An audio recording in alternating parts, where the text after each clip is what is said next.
మా తమ్ముడు చెప్తుండు కాంగ్రెస్ వచ్చినాకనట గజ్వేల్ దవాఖానకి 5-10 మంది హుస్నాబాద్ పట్టుకపోయిందట.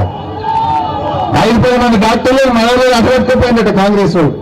మరి మన డాక్టర్లు ఎత్తుకుపోయిన కాంగ్రెస్ కు మనం ఎందుకు ఓటేయాలి? మనకు దవాఖాన సవలత్ కమ్మి చేసి మన డాక్టర్లను ఎత్తుకపోతే మనం ఎందుకు ఓటేయాలని అడుగుతా ఉన్నా.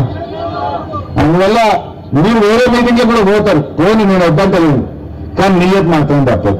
ఎవరు కడుపు తిప్పల ఎవరు పిలిచినా పోతాం, కానీ మన నియతేంది? మన నియతేంది? మరొకటి కరోనా వచ్చింది. కరోనా వస్తే మనిషికి 10 కిలోల బియ్యం పంపలే కేసీఆర్. 3 ఏళ్ళు 4 ఏళ్ళు పంపలేదమ్మా.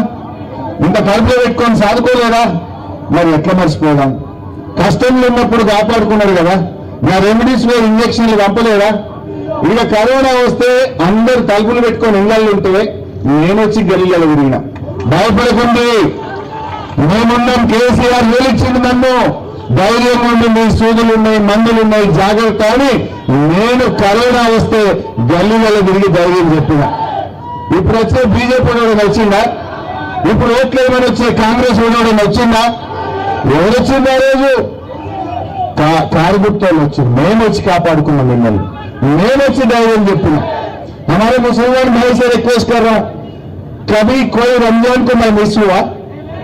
हर दावत इफ्तार में मैं आया ईदगाह में आपके साथ, मैं रमजान के लिए मैं आपके साथ बैठा, नमाज में होने के बाद आपके साथ खाना खा के गया, मैं आपके साथ था।